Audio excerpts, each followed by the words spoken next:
Hello and welcome to Out and About with NEXTpittsburgh. I'm Boaz. We've got John behind the camera, and we're in Swissvale checking out Trundle Manor this week. It's Halloween is coming up in a couple days. We're getting in the spooky spirit. And Trundle Manor, it's honestly hard to describe.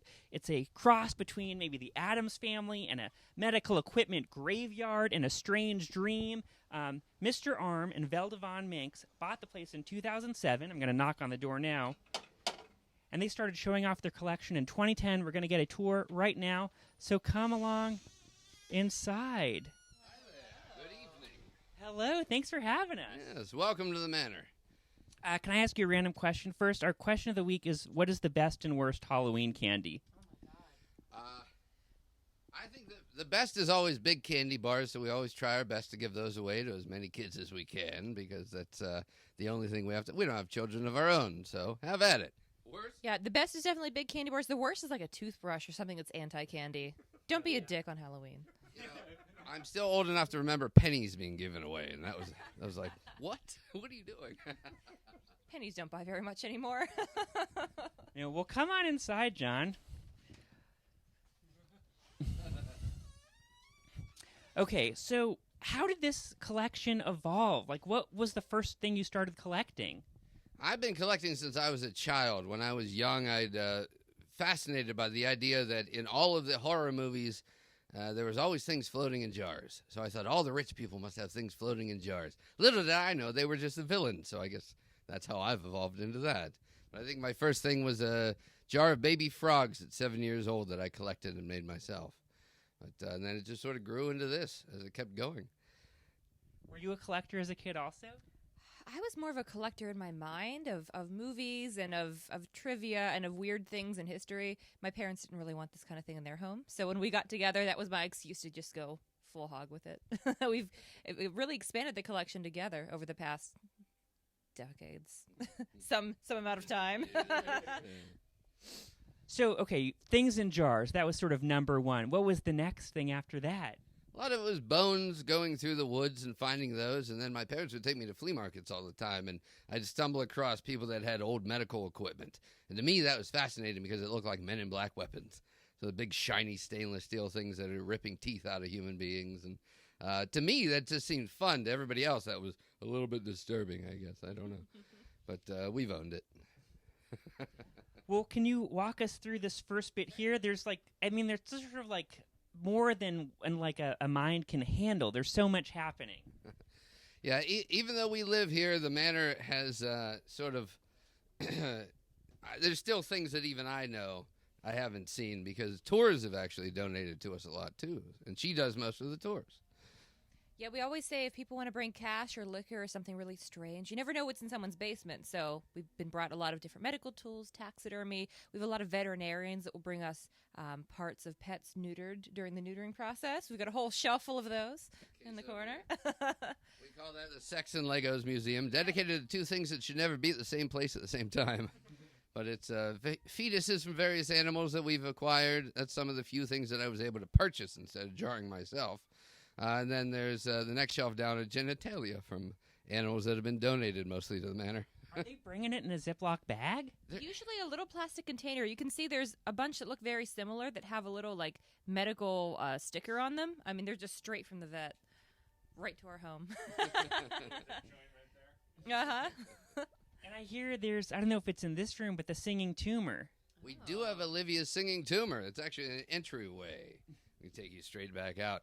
Now, this was donated to us by a local belly dancer friend of ours.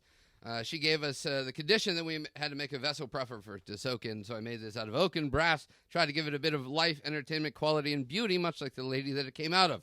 Thusly was born Olivia's singing tumor.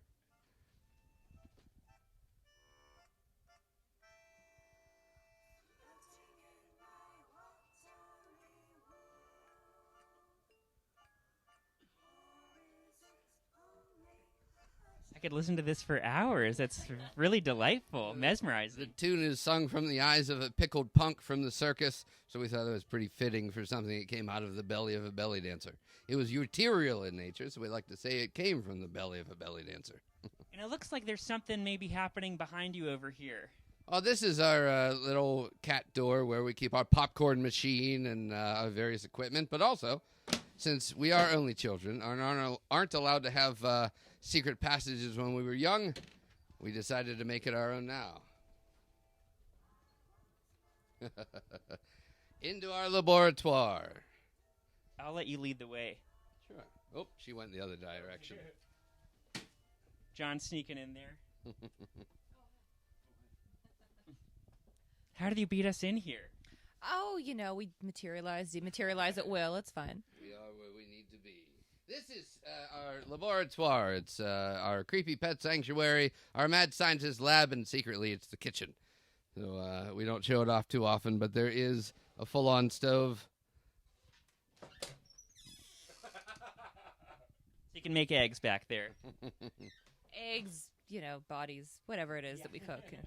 We don't necessarily eat like mortals, but we can let people think that we do. Yeah, fry up whatever the veterinarian brought you this week. Yeah. This is also where we keep our gift shop, so we do offer some things to people, which is fun for us as a tourist attraction to try to come up with the old-fashioned touristy things that people would buy, because we were fascinated by tourist attractions as children. Postcards and pennants and the little things you buy on the side of the road, We just started doing magnets. Woo! Oh, nice. You're not selling surgical equipment. Oh, yeah, John's asking if the surgical equipment's for sale. I'd like to say everything has a price, but we never sell any parts of the collection. That's just a tease. Are there Pennsylvania, roadside attractions that inspired you, or... Oh, definitely. So there is one called Roadside America that's closer to Philadelphia, and they have an entire full-size model train set. This man built in the probably 40s or 50s, and his family continues to run it today. But when you go in, it's about a 20-minute thing, and they have the lights down low, and then it becomes nighttime. All the little lights go on in the windows. It's very wholesome. It's very old-timey Americana. We love that. We like the stuff that's off of Route 66 and all the Route 30 locally, where it was all things that just small people would design and say, well, I think this is cool. Why not show it off? So we started doing that ourselves about 12 years ago or 13 years ago. We love when it's one person's insane vision or two people's insane vision. Now 2 people. You're right. That's awesome. And, I mean, you sort of mentioned this is also your kitchen. Is that sort of weird finding that line since you've opened your home up to visitors and tours? Where is that line between a personal home and a tourist attraction? It's tough because when we first started showing off the house, we'd show the entire house because we thought the downstairs wasn't fantastical enough. And now we sort of only show the downstairs, which allows us to have our own lifestyle still upstairs. It's not as normal as, I guess, regular people, which is adequate. But we also, in our parlor and in here, we cook in here. In the parlor, we hang out and watch movies. We utilize the house as much as we can. We've always wanted to live in a movie, so I think we just made our house into a movie set. I think if you were somebody like Ed Wood, you could film 6 different films in our house just with the different rooms. We'd pay you in liquor, so. Or pay us in liquor. Oh, yeah, I guess. Someone gets liquored. Well, there have been so many productions in Pittsburgh. Has anyone wanted to film here? Well, the house is quite small, so Right. no, other than them trying to remove a wall, I think it would be pretty tough for a lot of them. We have had people that want to do movies here. We've had some music videos shot here, I think, before. One documentary, I think. Did Todd do his thing here? One or 2 little photo shoots and things. Small scale. And MTV Cribs, right? Oh, right. Way You're back. burying the lead over here. We went in this general direction of all the way up to MTV Cribs right away, and then it slowly trickled down to the local media, and now we're on the internet with you guys. So this sort of the new height is out and about with NEXTpittsburgh. Thank you very much. But the more stuff we collect, the less room there is to shoot, so I think less people utilize it. When MTV came through, I sort of cringe at the idea of the white walls that you can still see. I've tried to fill those as much as possible since then. But 'Cause that was a decade ago at this point. It was 10 years ago, yeah. Wow. Well, We going out this way? into the main room. Follow my wife. gosh, it's like we're on parade through Trundle Manor. I like it. Oh, every day's a parade, of course. So this is our parlor. This is the main room in the house, and the very first one that he started decorating before we actually met. This is where we spent most of our quarantine, and we were not bored for a minute. So you say when you met, like the first time you meet and you come into the house, like what do you think? So I had known about it a little bit, but when I came to see it, it looked like a very sexy funeral home that Tom Waits was playing, and the lights were very dim. And I said, I never want to leave this beautiful place, and I guess I didn't. Well, she got herself invited, and I fell madly in love with her immediately. And we talked the entire night. And at the very end of the night, I said, look, I have a freezer full of dead squirrels, and I'd love to cut them up in my basement with you if you'd have me. And the next week, we ended up cutting up some squirrels, and that was our first official date. Love it. And First slice, yeah. It evolved from there. The squirrels are up there if you'd like. And do you have any sense of how many pieces of taxidermy you have here? When for a certain year, I started trying to catalog everything that I had, but that became boring, and I lost interest in collecting because of that, because I'm more of an aesthetic human being than I am into the genus and the actually remembering what everything is. So we stopped doing that. So we actually have no idea how many pieces that we have in general. So our insurance company has a lot of work cut out for them if this place burns down.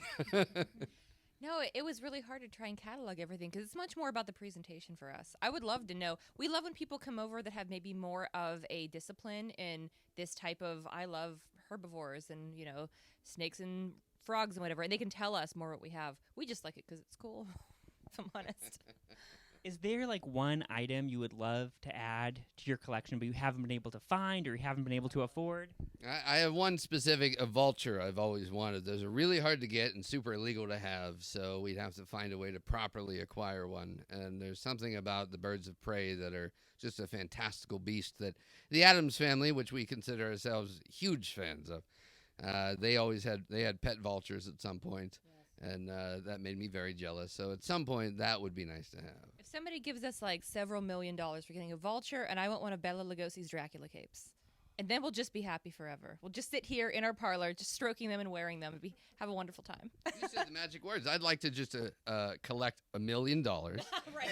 That's your one genie wish, the $1 million, right? Perfect. And so when people do sign up for a tour, how does that work, and what do they see?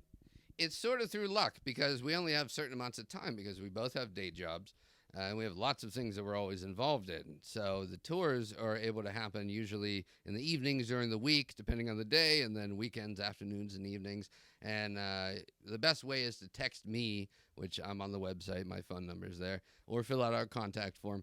And it's really luck of the draw whether or not there's time or we feel like doing it. So it is based on luck itself. We always want to do it. Yeah. We always want to meet new strange people in our home. Yeah, we do enjoy it, but you have to be nice to me. How does it work? So you don't accept normal payment, right, for the tours? I mean, it's all a bit donation based. So if somebody wants to give us a little bit of cash in their pocket or a bottle of weird rum that they found or, some taxidermied creature that their grandparents had that makes them feel very uncomfortable, we'll take it. Give it a good home. We've taken quite a lot of different unusual things. Yeah.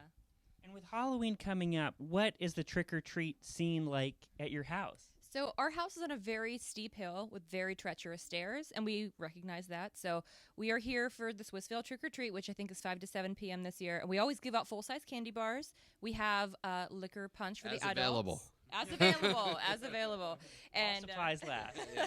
And whether it's indoors or outdoors, we're always showing black and white old-timey monster movies for the kids. They need to see the classic stuff. Yeah, it was hard last year because we weren't able to let anybody in because normally during trick-or-treat we let the kids come in and walk around and look around and then we give them. So, but this year we might be a little bit more open to that. And, as long as everybody seems comfortable and safe, then we're happy to do. Because outdoors we display a little bit. We set up a little bit for Halloween, but it's nice to have people come through. In fact, I think one of the first years somebody said, "Oh, you do all this for Halloween?" And I'm like, yes, ma'am. I did this yesterday for you and your child, and that's it. Yeah, you won't believe our Christmas decor.